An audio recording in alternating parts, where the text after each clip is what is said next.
नमस्कार साथियों। आज अपन बात करते हैं राजस्थान की दो बड़ी पोस्टें हैं। एक तरफ एक प्रशासनिक पोस्ट है जिसकी अभी भर्ती आने वाली है और दूसरी तरफ एक असिस्टेंट प्रोफेसर शिक्षा जगत की हाईएस्ट पोस्ट है, उसकी भर्ती आने वाली है। दोनों के बारे में अपन चर्चा करेंगे। चूंकि ये वीडियो मुझे इसलिए बनाना जरूरी हो गया कि असिस्टेंट प्रोफेसर के जीके के स्टूडेंट हैं राजस्थान के।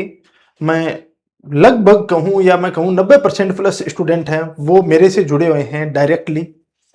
उन बच्चों के बार बार मैसेज और कॉल आ रहे हैं कि सर हमें ईओआरओ की तैयारी करनी चाहिए या नहीं करनी चाहिए। हम असिस्टेंट प्रोफेसर की तैयारी कर रहे थे पिछली बार, कुछ के मार्क्स अच्छे बन रहे हैं, कुछ के अच्छे नहीं बन रहे हैं।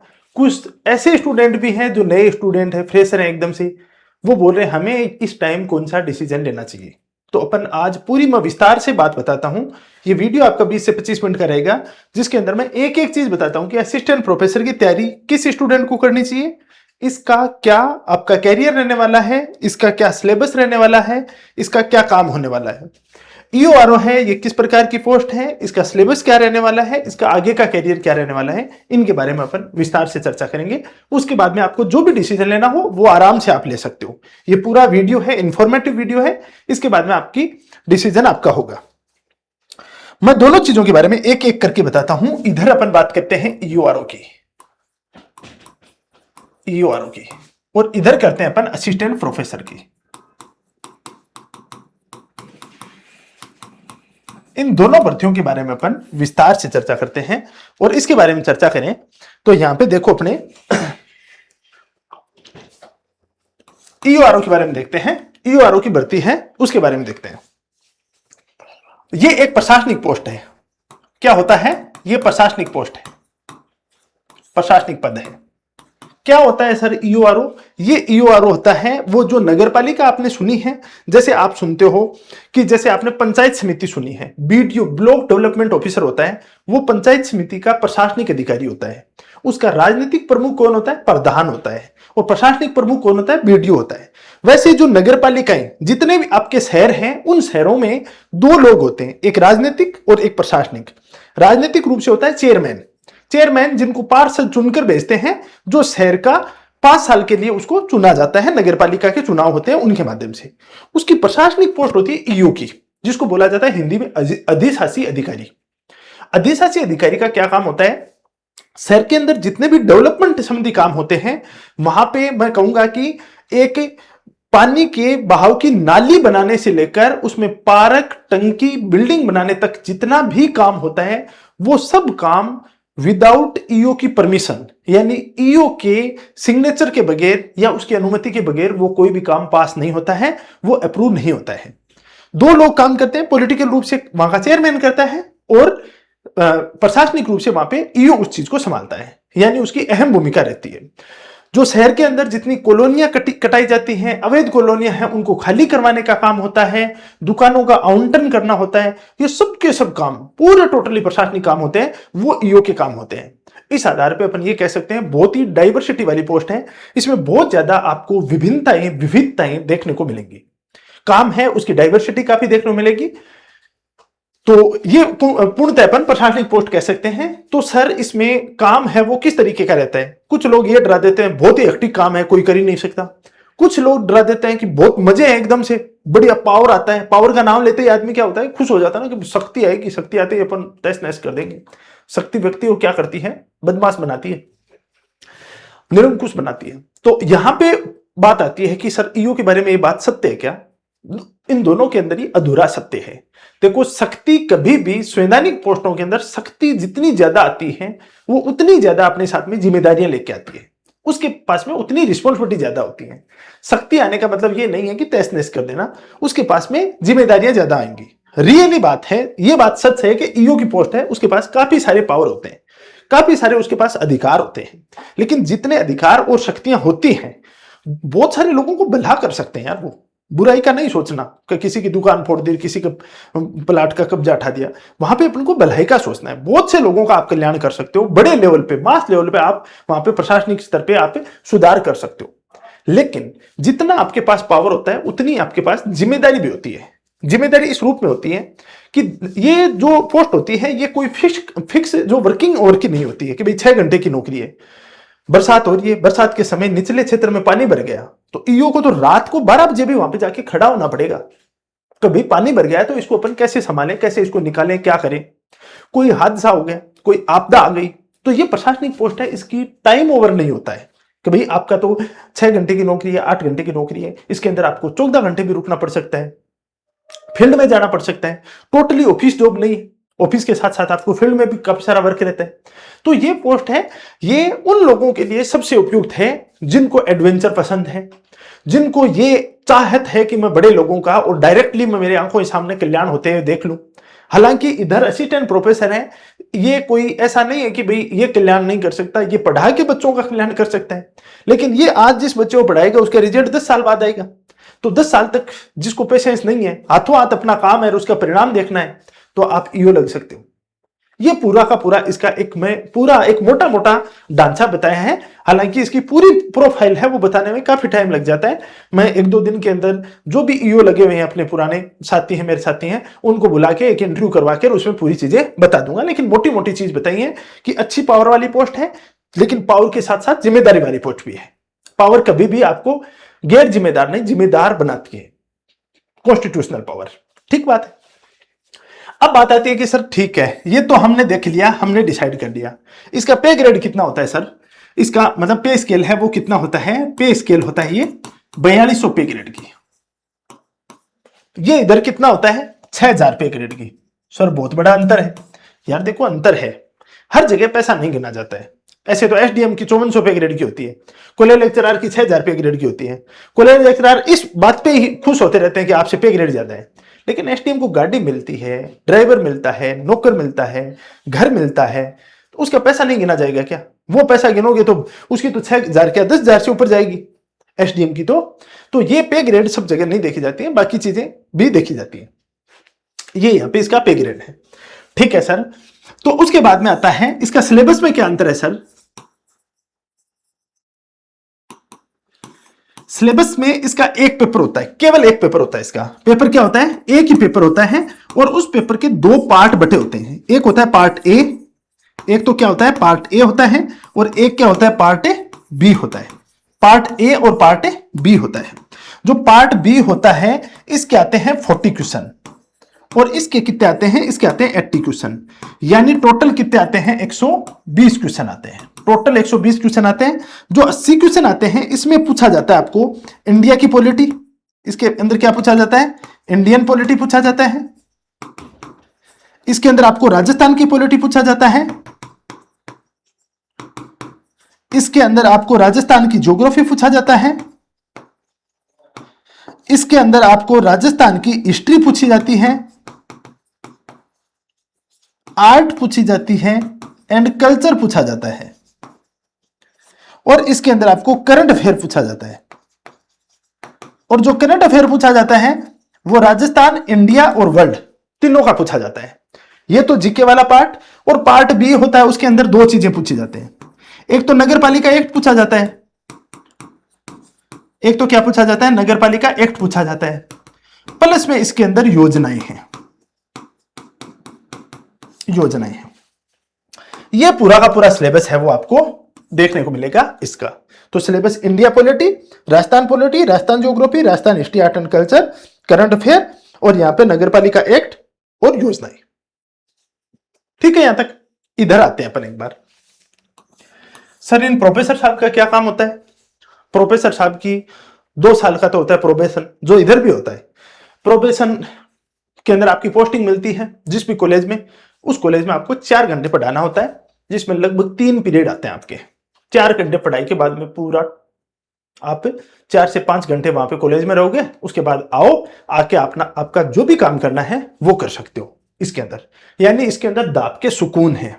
सुकून नहीं, मत ठल्लापन बोलूंगा। 4 घंटे नौकरी करने के बाद में एकदम आदमी ठल्ला हो जाता है। यदि कोई और कुछ काम नहीं करता है तो आदमी अपने जीवन से फ्रस्ट्रेट हो जाता है, क्योंकि ठल्लापन है वो फ्रस्ट्रेशन लाता है कि यार क्या करें क्या नहीं करें, कुछ समझ में नहीं आ रहा। काम ज्यादा होता है, उनको थोड़ा सा लगता है कि मेरा काम हल्का हो जाए, लेकिन जिनके पास काम नहीं होता है ना, वो बहुत ज्यादा परेशान है। ये स्थिति होती है। 4 पीरियड के बाद में क्या होता है, कोई धंधा पकड़ ले। धंधे का मतलब कोई अथाइयों वाला माहौल बन जाए पूरा पूरा, या कोई और काम करने लग जाए तो ठीक है, नहीं तो बाद में 4 घंटे की आपकी नौकरी होती है, उसके बाद आराम से।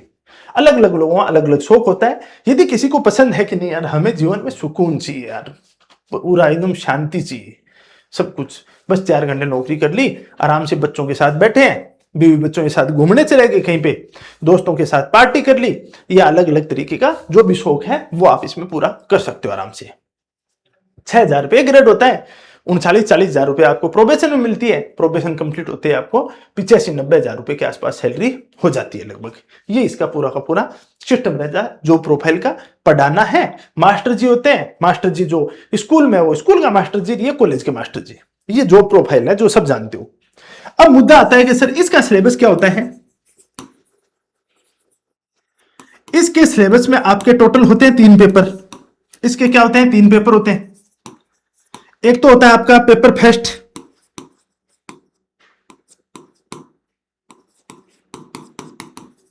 ये सीधा लिख लेता हूं, ये होता है सब्जेक्ट का, ये भी होता है सब्जेक्ट का, और ये किसका होता है, जीके का।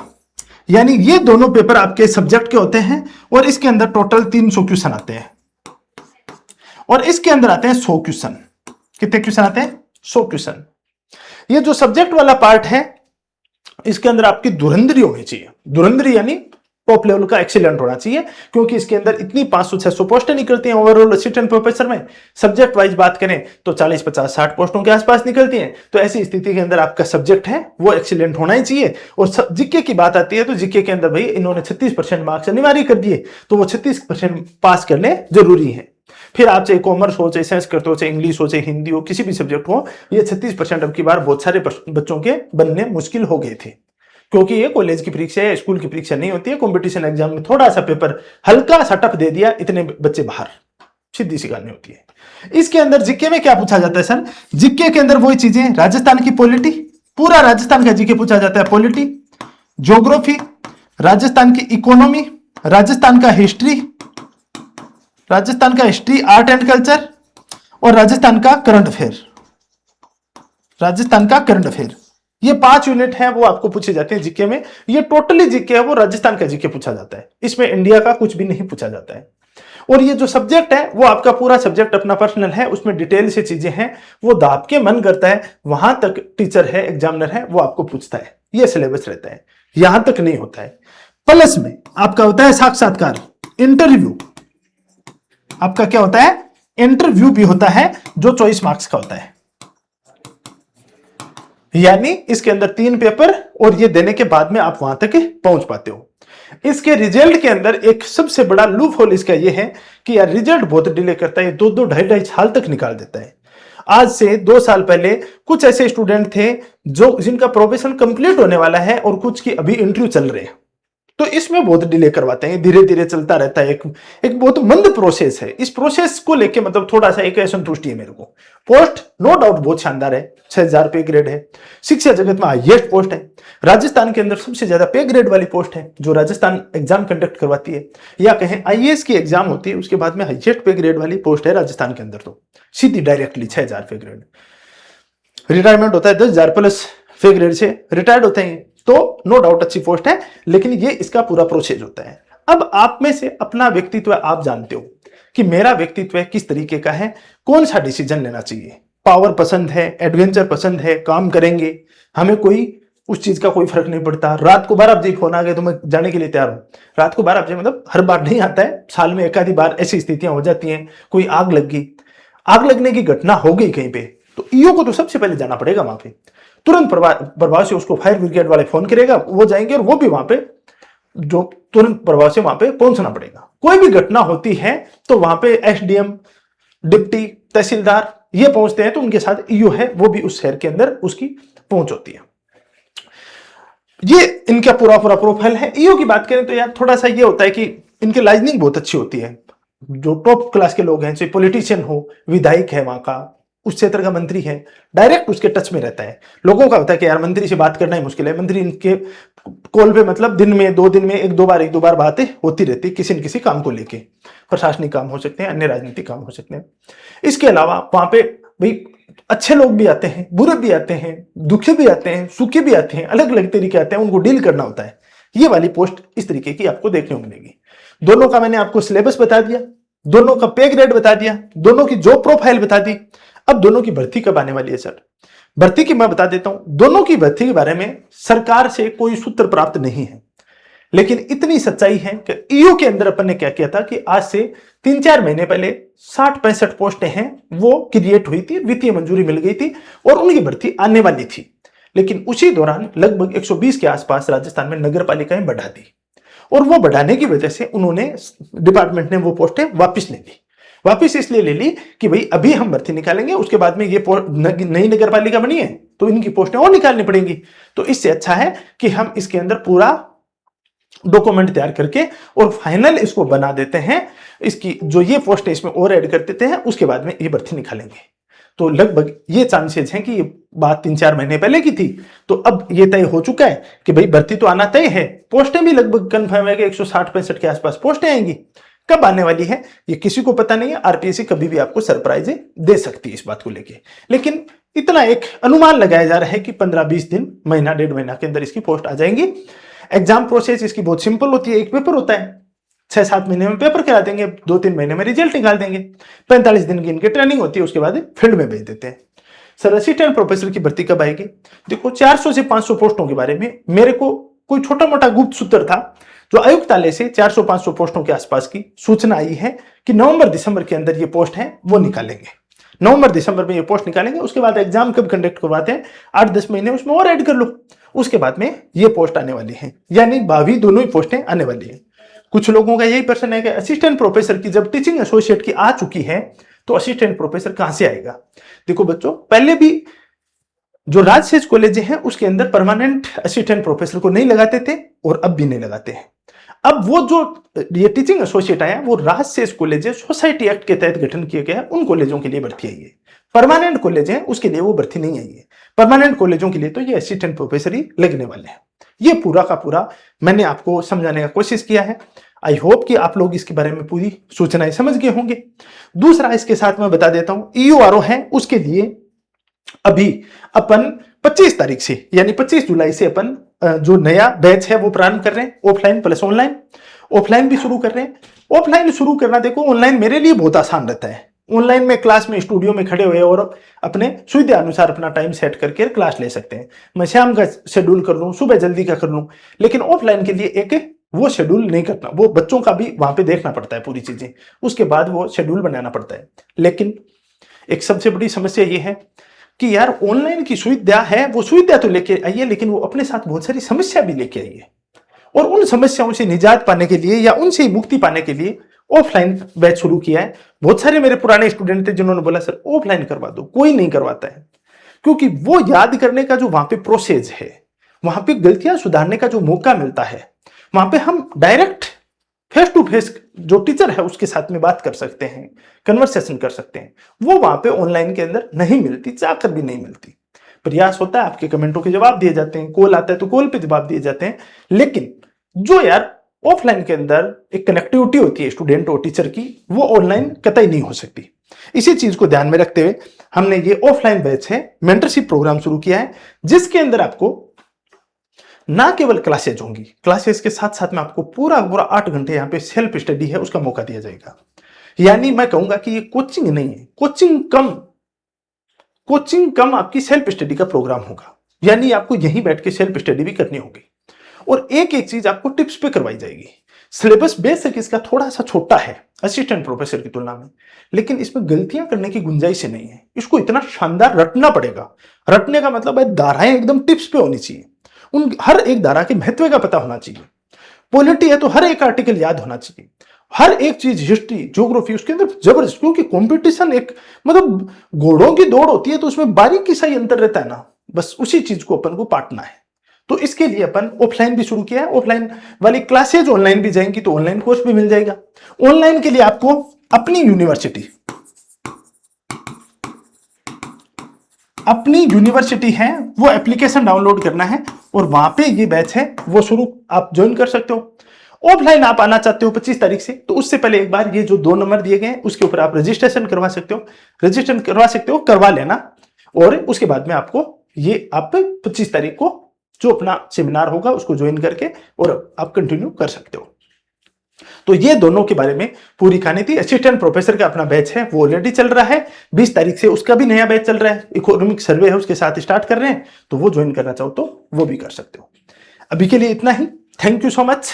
और कोई आपका डाउट हो तो कमेंट करके जरूर बताना, मैं उसका जवाब दूंगा।